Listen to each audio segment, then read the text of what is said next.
Bueno, bienvenidos a Grandes Ideotas, un podcast de curiosos para curiosos. Y bueno, aquí estamos explorando, como siempre, tremendas ideas.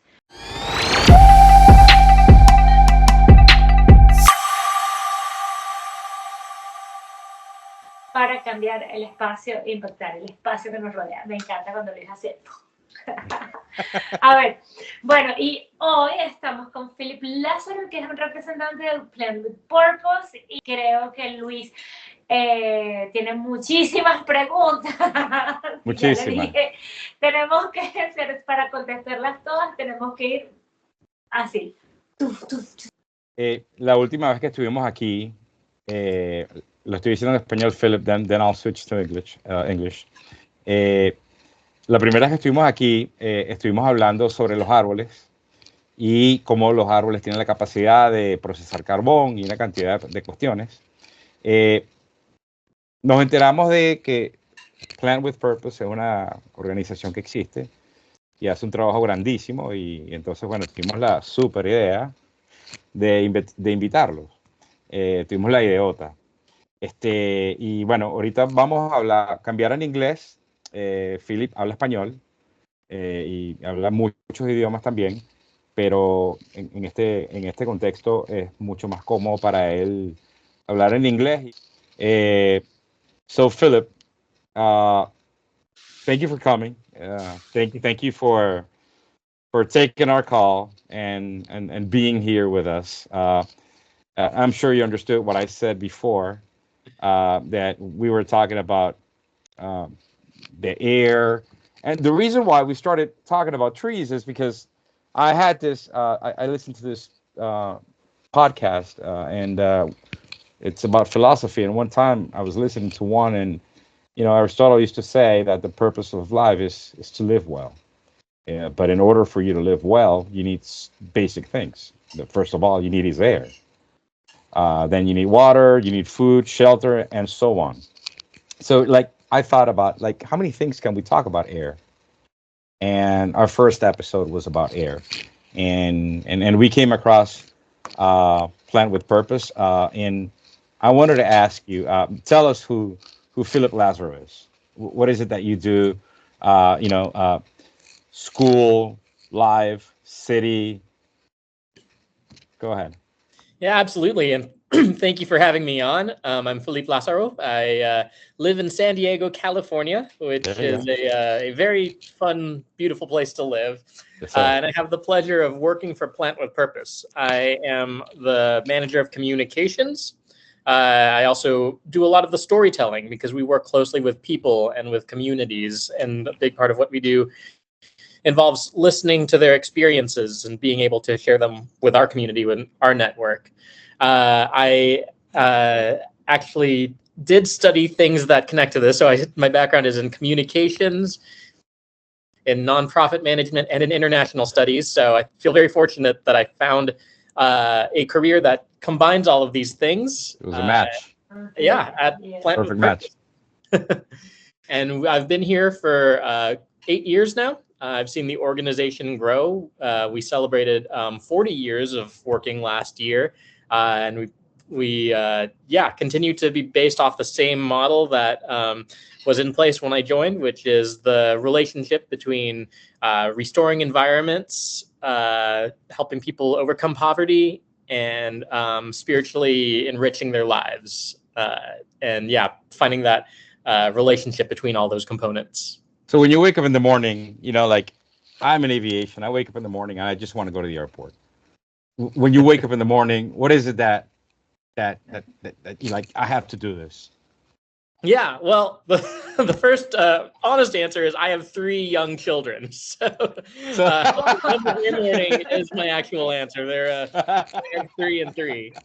But on top of that, once they're fed, once they're off to school, right. Once you're done with that, in good hands, is getting to continue to talk about the work of Plant With Purpose. I think a big part of it is continuing to expand people's awareness of how the environment affects people's everyday lives. And that's especially true in the communities we work in, where most of the people are subsistence farmers. They directly make their livelihood off of the land. And I think really for all of us, our lives and livelihoods are connected to the earth, to its natural resources, but some of us are a little further removed. The communities we work with are very direct. The linkage is very direct. And so I get to see that firsthand. So, but did some of them became farmers afterwards? Because, some of the people, they live out of charity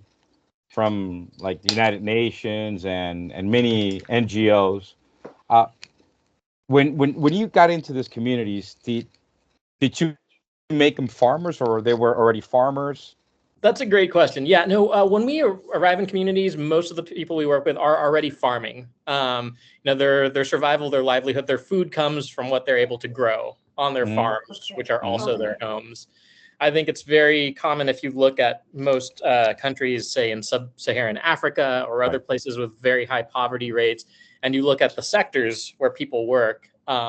In low-income countries, you typically see 60 to 80% of people work in agriculture. And a lot of that is kind of the scenario I'm describing. People are able to eat based on what they grow. If they have anything left, they bring it to the market to sell, and that's their income. But have you like come to a community, for example, that are in extreme poverty, and then you teach them, you can grow your own food, and then possibly, have purchasing power because you're going to be able to sell your crops or whatever it is, or you just only focus on people who are currently farmers?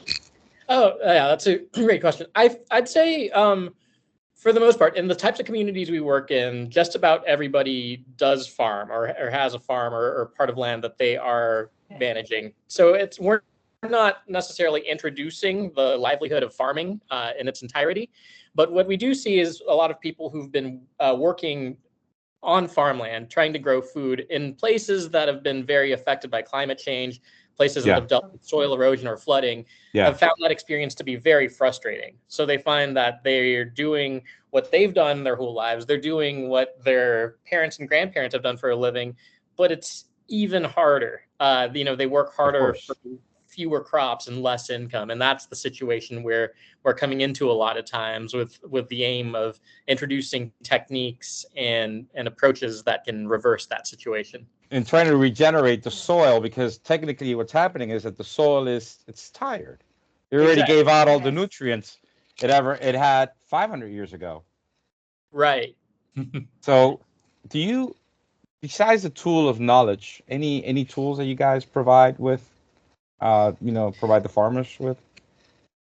Yeah, in some cases we will help support with the basic materials, but I think what you just said earlier is the most accurate. The main tool that we work with is knowledge and training, and mostly identifying the relationship between different members of an ecosystem, or the relationship between the quality of someone's land and the way that they're able to live. And so we do that through purpose groups. That's the main way Plant with Purpose operates, is by helping communities form purpose groups. And a big aspect of that is to work as a farmer field school. So people are learning techniques in regenerative agriculture. Reforestation and tree planting is a big part of that. So understanding the boundaries of one's watershed and being able to think of where to plant trees and how to do that as a community. Right. So when you talk about the watershed, are you using any of this techniques? Because I know, like right now, like they're growing, they're trying to grow. I'm sure you know about this. They're trying to stop the desertification of Africa, and they're doing this through permaculture, and then the watershed is a very important part in permaculture, right? So you mix a permaculture with some regenerative, planting. Mm-hmm. Yeah, I think so. The main way that we work with watersheds is, a few years ago we started concentrating our work within the boundaries of a watershed, just paying attention to which direction the water flows and doing it that way, rather than, there are so many places where you can justify our program working because the need is all over. But we found when we concentrate the work within an area that's defined by nature, you're working with the ecosystem as kind of a contained unit. And so when you start to see things like the soil improve and the water become more stable, that benefit gets spread throughout that ecosystem more rapidly. And we've kind of looked at the studies different ways, using satellite imagery to look at the vegetation, and also surveying people about their levels of poverty. So, just approaching it from different fronts. And we've just found the same trend happen is by concentrating our work in these watersheds, just by working with enough people in there, the entire watershed benefits. Nature has a lot of self-repairing elements that once things are started in the right direction, they continue. Yeah. So when you say, how do you measure your success besides, because I know in your website, you have this coolest tool that I forgot, I think it's Thailand maybe. And then you slide from I think it's 2022 to 2024 or 2020 to 2024. And you can actually see the soil as a soil that is a more welcoming soil to new vegetation. Healthy. And healthy. Mm-hmm. See? Yeah, that's right. Healthy, a healthy soil. Yeah. So that's the visual part. Any other ways of you measuring your success, your mission? Quite a bit. Actually, I think one of the areas Plant With Purpose has invested in most heavily over the years has been in monitoring and evaluation, because learning and being able to measure success, or even times where we don't achieve what we would like, just by learning from that, we're able to improve our efforts. So the visuals, the spatial imagery that you described is a great way. Another way we do that is through NDVI, Net Density Vegetation Index, which measures infrared light, which is another way of telling you in more precise terms how green an area is based on the type of light that would get reflected back at a satellite. But yeah, there are lots of other ways. We spend a lot of time too talking to the participants that we work with. We host workshops that are all about feedback and learning about their experiences. One of the biggest ways we measure success is by measuring poverty, because a lot of the environmental work we do also has the aim of enriching people's livelihoods. And one of the achievements we're proudest of is seeing that there's a 55% reduction in poverty just across the board in our programs. And poverty can mean a lot of things. So the way we actually look at poverty is using a multidimensional poverty index. It's inspired by a similar tool used by the UN that says that, okay, poverty is a little bit more complicated than just how much money a person might have on them at a time. So it also factors in things like how many meals per day is a person eating, to what does their soil health look like, what does their access to water look like. And when you take all these elements and have this robust definition of poverty, we've seen that it's cut in half across the board in all the places we work. So 55% means out of 100 farmers, 55 can become successful? It's a little, no, not quite. It's a little. I know, that's too linear, you know? Yeah, to unpack it, I'm trying to think of a efficient way to describe it. But basically, when I was describing, things like access to water, money in savings, food security. So it's a conglomerate. It's a conglomerate of shelter, water, security. What about banking? Is that banking? Like, because like there's many unbanked. I mean, some of these tribes in Africa, I know that their means of, their bank is one cell phone in the tribe. Right. I actually have a lot to say about the banking element, because that's a big part of the work we do as well. But yeah, to just kind of wrap up the picture of poverty. So yeah, like we were describing, water, food security, savings, the ability to save money, these things, we have 12 of these indicators. And so to say that poverty is being cut in half means that, for example, before working with Plant With Purpose, because we're comparing against a control group, we'd say that the average family, and if I remember right, the average family has about, let's say they score for like above the poverty threshold for 8 of these indicators. So to cut it in half means 4 or fewer is now more typical. Yeah. Right. So out of the 8 measuring, like items, these people are meet at least 4 point something. Right. Out of the 8. Yeah, that's. I mean, I thought like, how do you cut poverty in half? So does that mean that your effectiveness is only 55? No, yeah. None of it. Now I understand. The farmers are experiencing that. No, more realistically, yeah, you'll see everyone make this move towards sufficiency. Yeah. But yeah, and then hop on the banking issue real quick is a big part. So I mentioned that purpose groups have function as farmer field schools. Another big thing that they are also savings and loan institutions. So when these groups of people meet, they have the opportunity to save money and invest it, really functioning like a micro bank, taking out, investing your money by purchasing shares. And a lot of times people are doing this because they've seen their income go up just enough via regenerative farming and healthier crops. But being able to reinvest that money and then take out loans, which often gets reinvested into someone's farm. So the microloans. Yes. You're talking about the microloans. Right. That's fantastic. And now, so let me think about. I have a question. Okay. Okay. ¿Cómo empezó todo?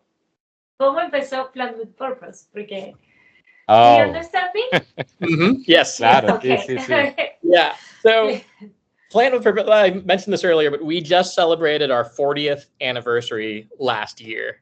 So this was a while ago, but it happened in 1984 in the Dominican Republic was our very first program. And this actually happened after, I believe it was Hurricane David, but if someone wants to look up which major hurricane struck the Dominican Republic in 1984, it was that one. Yeah, and it was a devastating disaster. And so a gentleman by the name of Tom Woodard and a team from San Diego came to do relief efforts. And that's essentially where the discovery was made of how closely connected people's livelihoods were with the state of their environment. And basically, in order to help people overcome poverty long term beyond the need for just an immediate handout or food, distributing food aid just in one-time event, really we needed to address what was required for people to live well. How were people working? And that's where, the connection between land and livelihood was made. Me parece buenísimo que, I am in Miami. So here we do. My intention of this podcast originally was to do it in Spanish because I'm in Miami. So aquí todo el mundo habla español, ¿verdad? ¿Verdad, Mari? Sí. Entonces, bueno, vamos a hacer el podcast en Spanglish. Me encantó. Me parece magnífico. Pero me encanta lo que estamos hablando y me encanta Plant with Purpose. Yo también tenía otra pregunta. ¿Cuántos países han impactado hasta ahora? O sea, ¿cuántas comunidades tienes? O sea, son partners de Plant with Purpose. Okay, so some numbers. ¿Y dónde places we're in? Where? We're in nine countries. 9 countries. Okay. The majority are in Africa. So in Africa, we're in the Democratic Republic of Congo, Ethiopia, Burundi, Tanzania, and we just opened in Malawi. That's our newest one. In the Americas, we're working in the Dominican Republic, where we started, as well as Haiti and Mexico. And we have a program in Thailand, working with a lot of communities of actually refugees and ethnic minorities, many of whom have escaped conflict at various points from other areas in the region. How does one postulate a country? I say, you know what, I want to postulate St. Lucia. I'm not saying that there's a need for Plant with Purpose in St. Lucia. I want to postulate Venezuela. How do I postulate Colombia? How do I Bolivia? What is the infrastructure required in order for Plant with Purpose to have a branch in a given country, Yeah. because like the muscle, it's there already, which is the muscle Mhm. are the existing farmers, right? Yes. Exactly. So for example, how do I postulate Bolivia? Let's That's talk great. about Bolivia. Bolivia, okay. I should say Venezuela because I'm from there, but Yes. let's talk about Bolivia. No, y tenemos un problema muy grave con deforestación ahora. Y, Oh, in Venezuela, you know that we have a big problem in the Amazons. Hmm. You know, yes. with the garimpeiros, who are the miners, the Brazilian miners and the Venezuelan miners now. You know, they're injecting mercury in order, because when you inject the land with mercury, the gold comes out, it shines. But then again, that piece of land becomes technically unusable. Nothing grows in there because it's filled with mercury. Y además es una selva primaria, o sea, primary lands, no es una vegetación que nunca ha sido tocada y la están matando. O sea, es un dolor. It's Avatar. It's Avatar. You know, they're trying. But instead of unobtainium, it's gold. Gold and diamond. So, but anyways, regardless. So, how do we postulate a country? Yeah. So first off, in terms of what qualifies a country to be a good candidate for Plant with Purposes program, we're essentially looking for where there's a strong relationship between poverty and environmental factors, climate vulnerability, soil erosion, deforestation being the main ones. That said, that qualifies about half the countries on Earth, because it's a very widespread problem. Todos los países del tercer mundo. Todo el mundo. I would say one area where we have kind of carved out a specialty, though, is working in particular in areas that are mountainous, that are on very steep hillsides. I think that's the thing I've seen, that most of the places we work with, whether it's in Haiti or in Africa or in Thailand, one thing they have in common is they tend to be on very sloped lands. And it's not a coincidence that oftentimes the farmers who are the most in poverty get some of the most difficult land to farm. In the United States, Peru and Bolivia are perfect candidates, and so is Venezuela. And so is Venezuela. Right.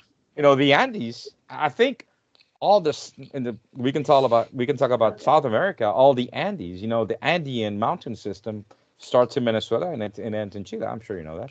Mm-hmm. So technically, sort of, kind of all Latin America qualifies. Yeah, essentially.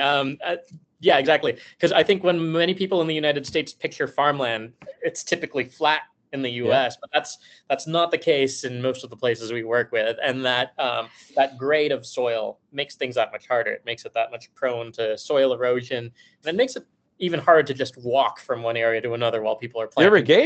Irrigation. I mean, like Haiti. Haiti está, pero súper mal. Tienen un gran problema de deforestación ellos. Exactly.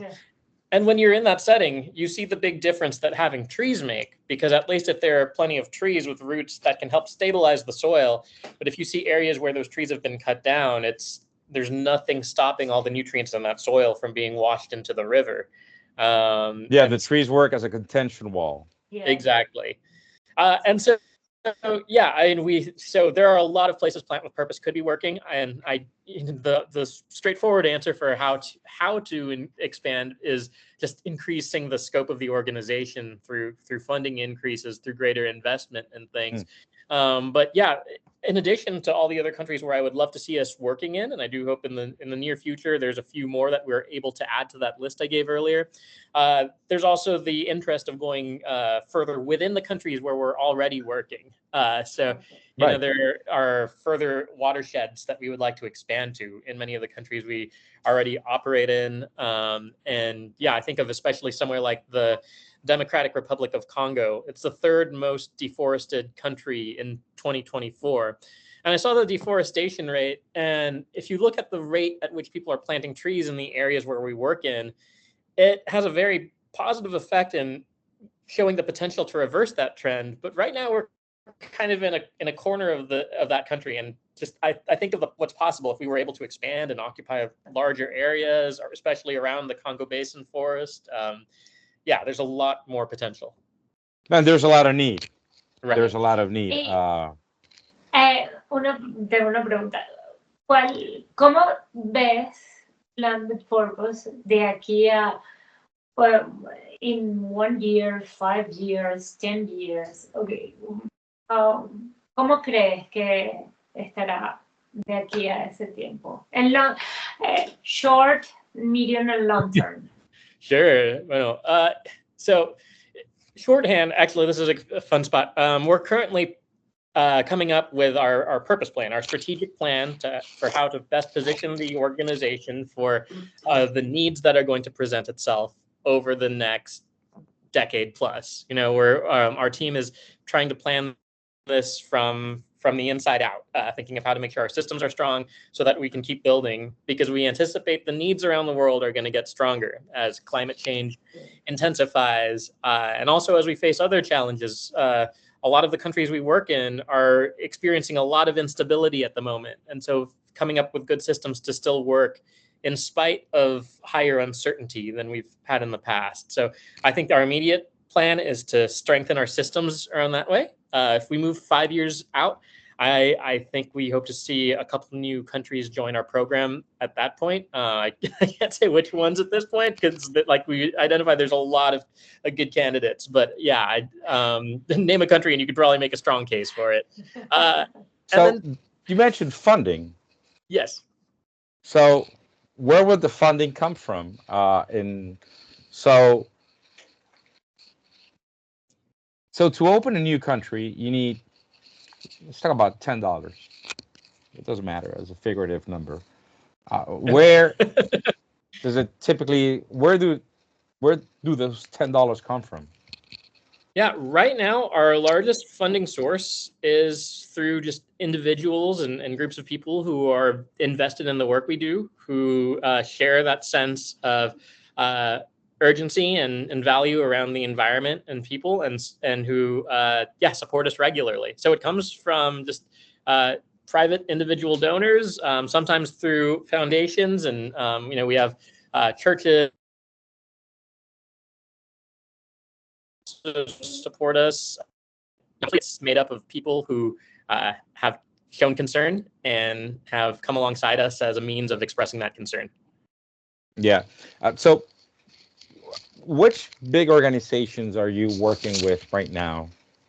When I say big, I'm talking about, like, you mentioned the unbanked.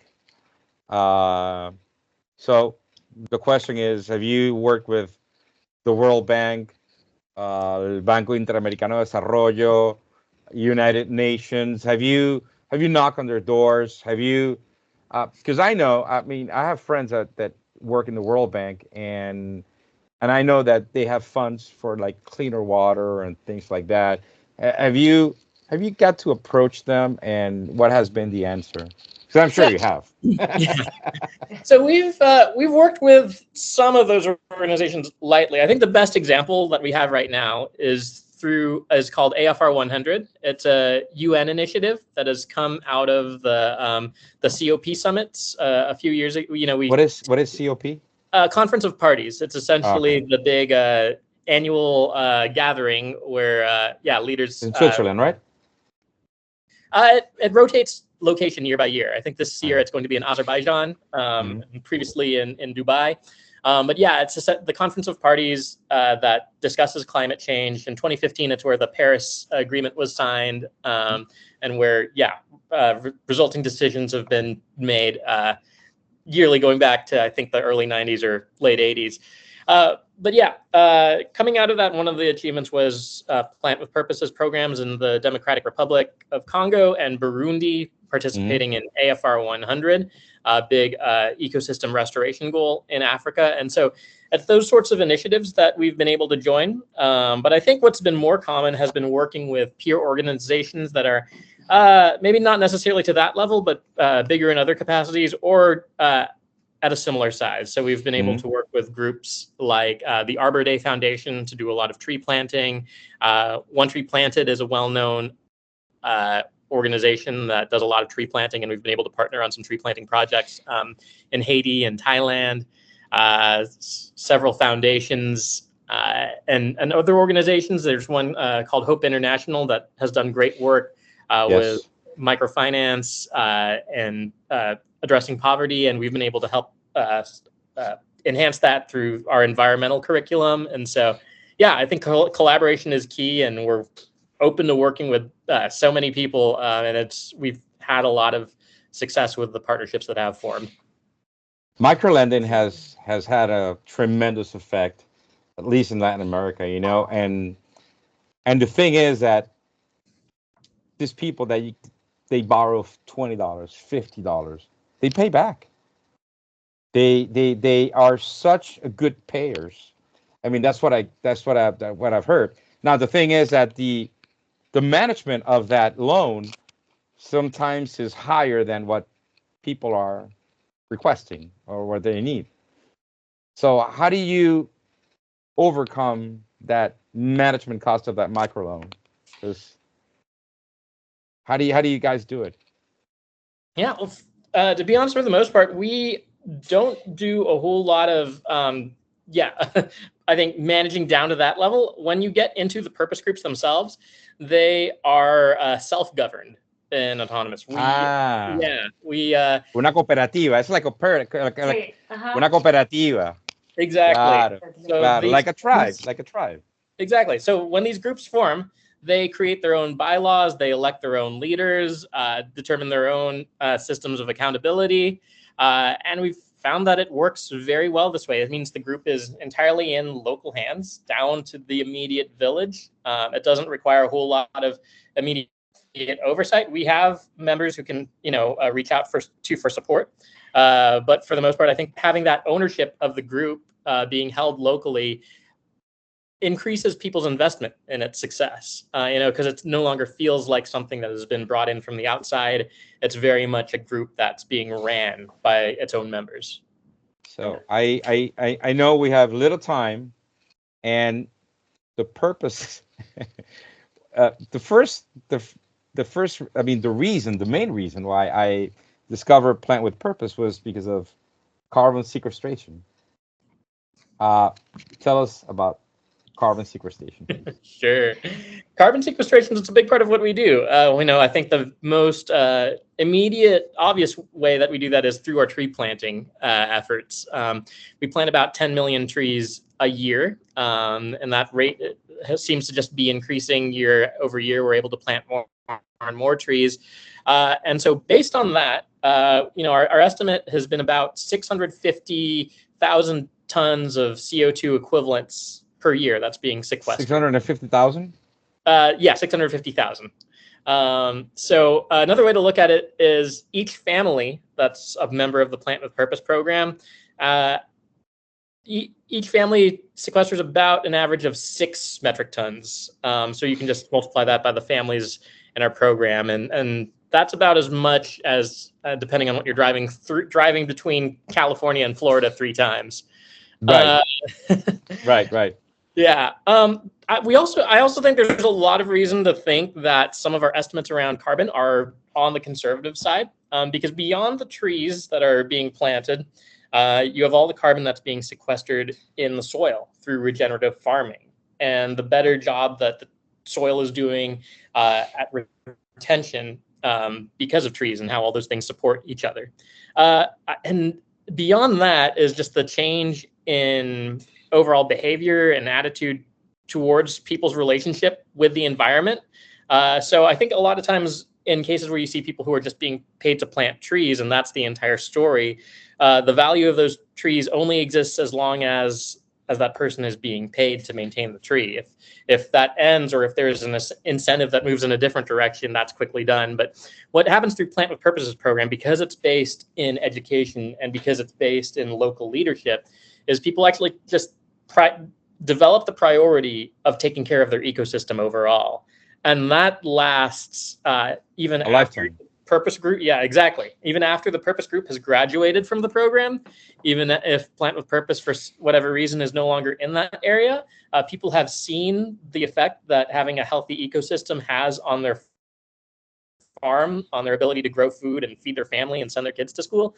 And so those changes last. And they not only continue to plant trees, they protect the trees that are already there, because that's a very important component. The trees that are being planted will sequester carbon as they grow, but climate change, there's a big time factor.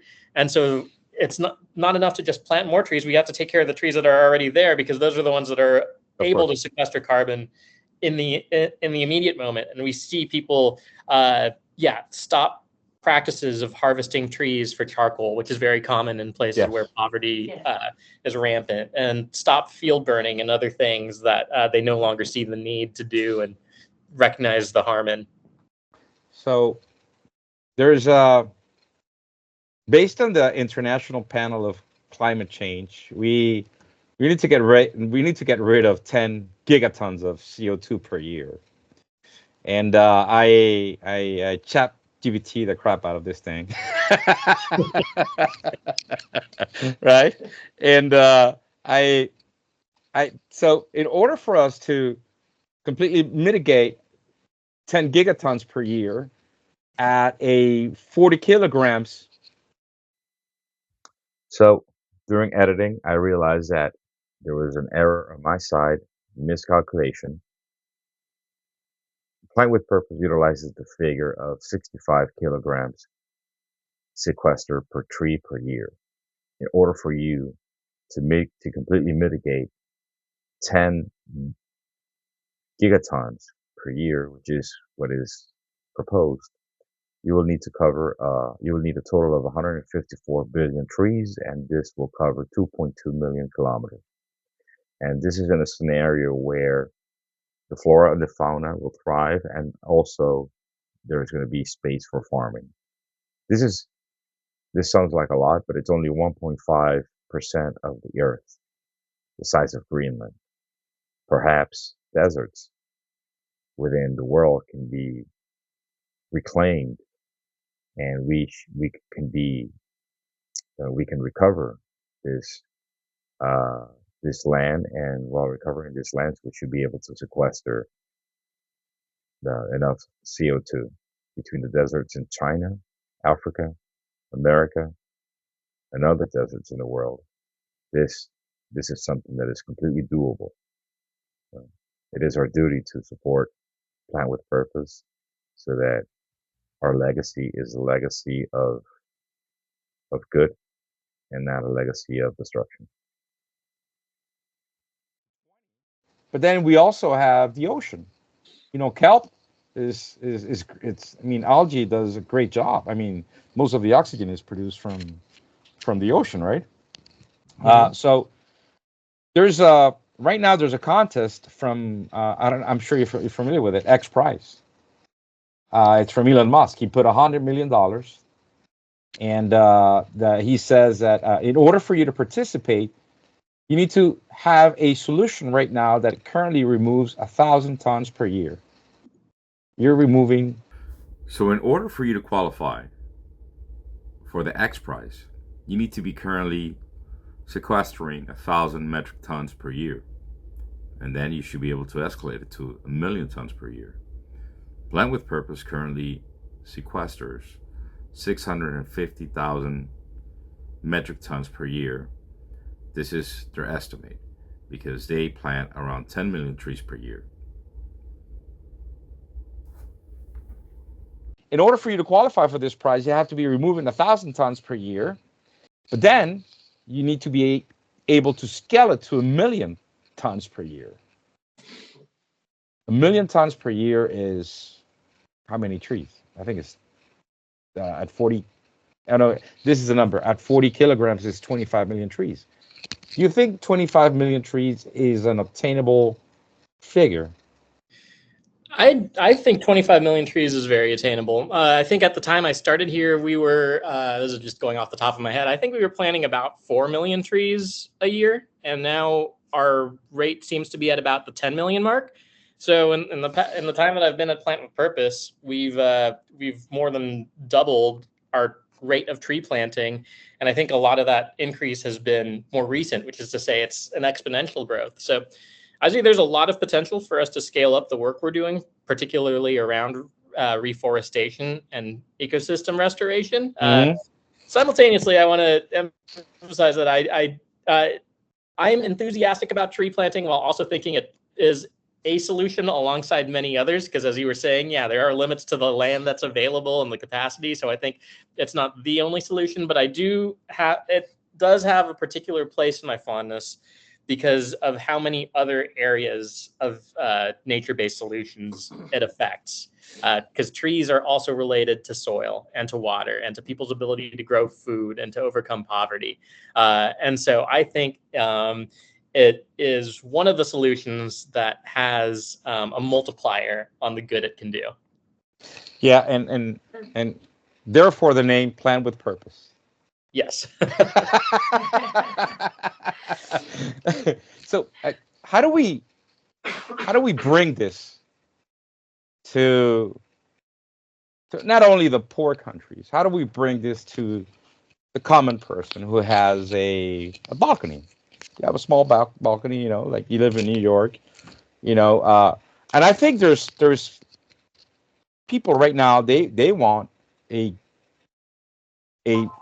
net zero or zero carbon footprint, which is impossible. I mean, I find it to be ridiculous, because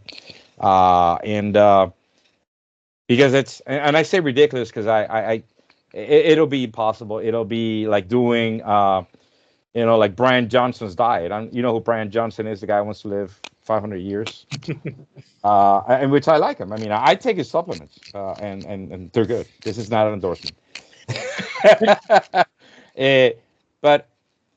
But if you do something, at least something is something. How do we bring this to our current education system?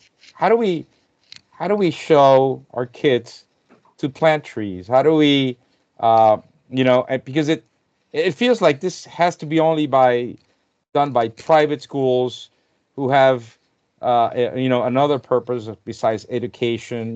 Maybe raise your kids in faith, or maybe raise your kid in the in a ocean or marine environment. Like there's a school here, Key Biscayne, and it's a school only about ocean.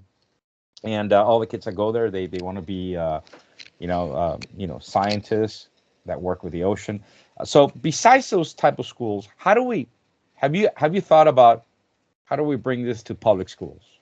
Because if we can have people with resources, I mean, here, I think anybody here can go to Home Depot and buy a bag of soil, buy 5 trees, at least. And then next year, do it again. And next year, do it again. And during your life, you've grown many trees. Have you thought about not only, I mean, of course, we have to help the needy. We have to help the ones that need it the most. We have to protect them. But I think it's also necessary to bring them here to where people have, capacity to buy. Yeah, definitely. And there are a lot of great solutions similar to the ones you mentioned that people can do from a balcony, from a school in a city in the US or in another country, and that's not necessarily something that I have a whole lot of experience in that I could speak to directly, but just knowing what I know about things like green rooftops or urban gardens, urban tree planting, there's a world of stuff to look into to discover one thing that's within reach that you can start with. And I'll say a thing that I've learned from Plant with Purpose's communities that impacts that is, the people we work with in our communities, in our villages, are some of the most disadvantaged and marginalized communities in the world, right? And I think of a guy I met in Haiti who told me how much he made per day before he joined the program. He's living in one of the most deforested countries, and he told me his income. He told it to me in local currency, so I had to translate it, and it came out to be about 33 US cents per day, and he was working 14 hours of physical labor on his farm. $10 a month. Yeah. And after joining the program and kind of going through the process of replenishing his land and saving and investing and reinvesting, he's now at the point, he didn't tell me his current income, but he told me that he now employs about 14 people. He's paying them to do work for him. So it's presumably gone up from 33 cents. But all that to say is, if people who are in that sort of scenario where you think like, you know, if there's anybody who has the right to feel like things are out of their hand, where they don't have the ability to do anything, it would be somebody in that type of scenario. And even then, they were not resigned to just accept their fate and give up. You know, Niall figured out a next step. He figured out something he could build off of, and his steps were small, but they really got him somewhere. And so I just think if he did not allow himself to make excuses, none of us do. So yeah, if it's urban gardening, if it's starting up a school project, no matter how small scale it feels, go for it. Right. You have more resources just by living in where you live compared to Niall, that I don't see any reason why you can't. Si tuvieses que definir Plant with Purpose en números, o sea, darme números de Plant with Purpose, 3 números importantes, o 4, ¿cuáles me darías? Números importantes. Bueno, okay. One of the ones we recite the most is the one I went back to earlier, the 55% reduction in poverty. Because within that captures so many things. That captures a family who can give their children 3 meals a day when they used to have to skip meals. You know, as a parent, that's something I think about. I've never had to experience telling my kids, like, I don't know what we'll eat, you know, next. I'm sorry you're hungry. I can't do anything about, you know, I thankfully have not been in that position, and I would never want to be, but I've heard from people who've been through that. And so when I just say 55% reduction in poverty, it's more than just a statistic. That means parents who never have to say that ever again. It means parents who once had to pull their children out of school because they couldn't afford their fees. That means they can send them back so their kids can get educated and be even better situated for the future. You know, so yeah, it can sound plain, but within that, there's a lot. I'm excited about the number of yeah, we've recently planted 70 million trees, moving towards 80 million. I'm excited about the number, and at the same time, it's a hard number to keep up with because it keeps moving fast. It feels like we just celebrated our 50 millionth, and we're already close to 80. So I know very soon we'll be looking at 100 million, and just, yeah, the overall number of trees being planted, just because we've talked about how much good that does, is something I get quite excited about. And then, yeah, finally, I think another number that I'm excited about is just 90,000 people, give or take, which is the amount of direct participants in our program. But because once somebody joins our program, their entire family benefits, and oftentimes other people around their family, that number could be closer to 500,000. Wow. Of lives that are just being impacted through those. Mari, qué buena pregunta.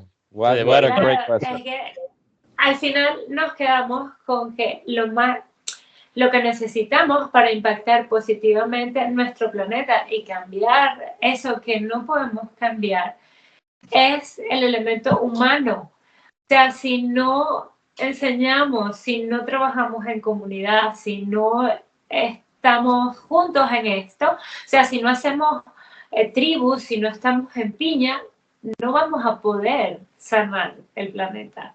Y es súper importante. No importa, no solo el dinero, no solo los árboles, nada, es que tenemos que entenderlo y estar juntos para poder seguir adelante. Así que bueno, Philip, muchísimas gracias por estar con nosotros. Sí, gracias. Philip, gracias. Thank you very much. Yo también, bueno. Fue demasiado bueno. Estamos agradecidos de que hayas compartido con nosotros. ¿Sí? Y bueno, I'll look you up next time I'm in San Diego. You know, one of my best friends lives there, so I'll look you up. Sí, a mí también. Agustín. In We Oceanside. He's in Oceanside. Oceanside. Ah, bueno. Yes, sir. Very So close, I'll look you up very next time I close. go see you. ¿Y cuál ciudad en España? Que Madrid. Madrid. Ah, bueno. Sí, Madrid. Cuando quieras, cuando vengas, ya sabes, tienes unos amigos aquí que te recibirán con mucho cariño. Así Bueno. Mi familia fueron a Valencia en el año pasado. ¡Qué bien! Sí. Estuvieron, pero fallas o fueron a las fallas o fueron de paseo solamente? A ver las fallas o de paseo. Sí. De paseo, vale. Bueno, pues nada, yo soy María Isabel Lorenzo. Hoy tuvimos al señor Philippe Lazaro de Plant With Purpose y mi querido amigo, compañero de este podcast, Luis Armas, y esto es Grandes Ideotas. Así que muchísimas gracias por habernos acompañado y recuerden que las grandes ideotas son las que cambian el mundo.